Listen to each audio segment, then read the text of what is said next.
Hello, everybody. Good day to you all. Today I'm talking about Andor season number 2, episode number 12. This is the last episode of the season. I finally got around to it and finished the whole entire thing. And I gotta say, it was beautiful. Everything wraps up in here as well too, and it pretty much concludes where where it goes. This episode had a lot of things going on. It had the tension. It had them, but even though it was scary at times as well too, you know where that is going to go. A lot of people lost a lot of people along the way as well, and but it still had hope, but also it's tragedy at the same time because you know what's going to happen to Andor at the end. It's not going to end well for him, but at the same time, it's sad because he's not going to see what he left behind and the things that he did. And this whole entire thing is about sacrifices for people for the future. Like this, Luthen helped build the rebellion, but he was never going to see it. It's like a whole lot of people who are like Moses, leading the people to the promised land, but they don't get to go there themselves. The sacrifices they had to make, the people had to fight. Even within their own crew, the rebellion wasn't completely united because you got Andor coming to him telling him about the Death Star. Like, I don't believe you. I don't know, blah blah blah. And everybody, people, Luthen died for it. He died for this. You think he just died for nothing? You know how Luthen is.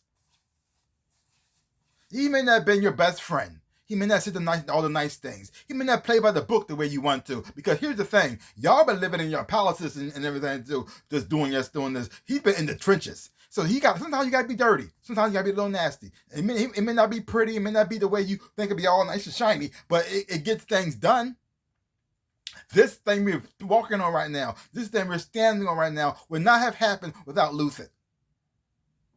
And you see his daughter, she's grieving him as well too at the same time, trying to move forward as well.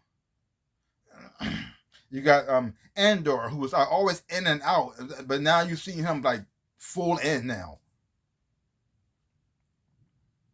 And then also you seen the consequences. You seen with Luthen's actions, even though he wasn't there. Like I said again, not there to see it. You seen how his actions also affected the Empire as well too.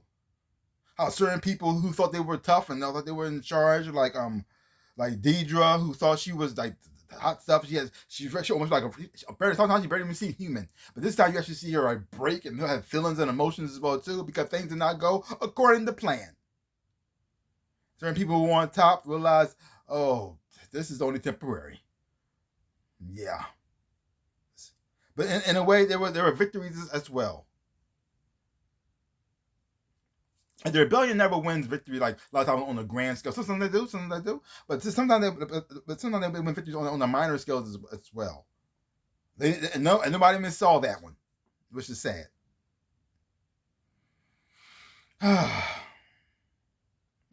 Great episode. The acting in here was fantastic. It was great as well. The visual effects and the cinematography has always been great on the show. The fashion, the clothing, the design of that as well too. Wardrobe design, it did a great job with that. This show was just so good, and it had a good ending as well. Like, oh my god, it wrapped things up nicely, and also moving the story forward as well. So good, so good. I'm happy to see that how it ended, but at the same time, I'm sad to see it go because Star Wars has been like. Lately, and so this was the only thing we had that was Star Wars that was actually really, really good, that I really, really enjoyed and really enjoyed a lot. There was no Jedi, there was no a lot of special effects really, not really a lot of fighting really. I mean, things did happen during times, but wasn't a lot of it. But when we did get it, it meant something. It carried some weight to it as well. Everything felt like it meant something.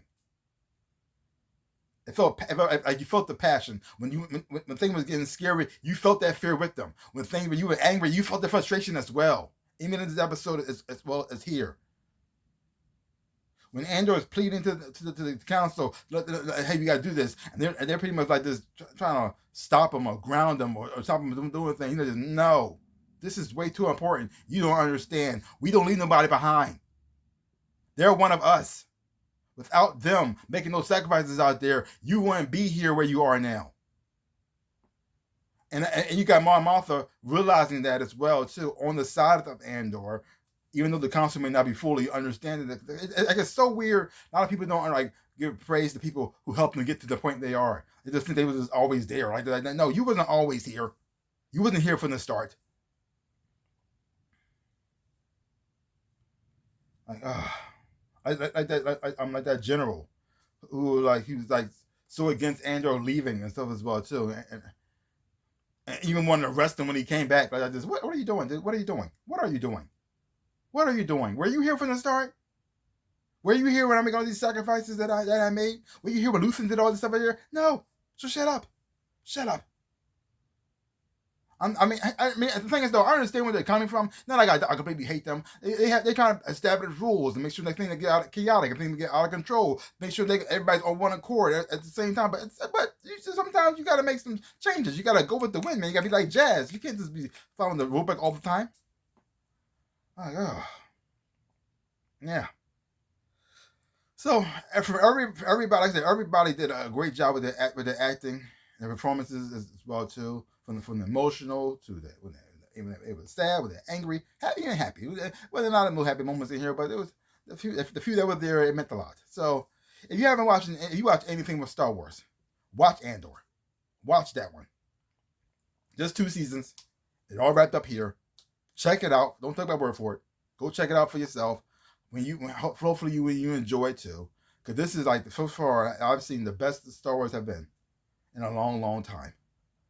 I'm not sure we get any more of this, but now we could get the Jedi down and get them right on track as well too, on board on the same level as this, or even better. Like, oh, I'd be amazing.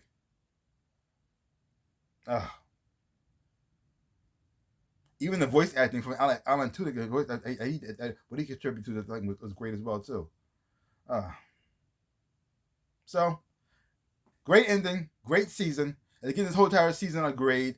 I'm giving it. Let me see, with everything that's going on, even has a slow moments in here, but it was an episode in here that was kind of slow. And nothing really happened. Mostly like a build up. But overall, I'm gonna give it an A. Because it ended strong. And moments, because the thing is though, a lot of things like this is how the thing of the flow of the show. Like this first episode was mostly set up, building up, and then the third episode that's what things went, and then it moved to the next chapter, and then it's getting things set up, getting things molded with what's going on in this timeline, and then it goes boom. I go, oh my gosh, and then it moves on to the next one, and that's how it ends. And this one doesn't end as with a boom, but it gives so much at the same time. Watching Andor going off again on another mission. Like, so good. So don't take my word for it. Go check it out for yourself. Hopefully you watch it. You want to enjoy, have fun watching it too. Give my channel a like, hit the thumbs up, shaboot, and subscribe to my channel and share. I really do appreciate it. Also, links down below. Connect to my social media. You want to follow me there. Also, my store with things but shirts and socks, everything else and whatnot. This is one of the shirts that I designed right here. This is my Arbor University shirt. A college that I made up, home with the Fighting Centaurs. Season some boss and stuff. I really would appreciate it. Like I always say, in my dreams of life, I am the Ninja Rabbit. Peace out, people.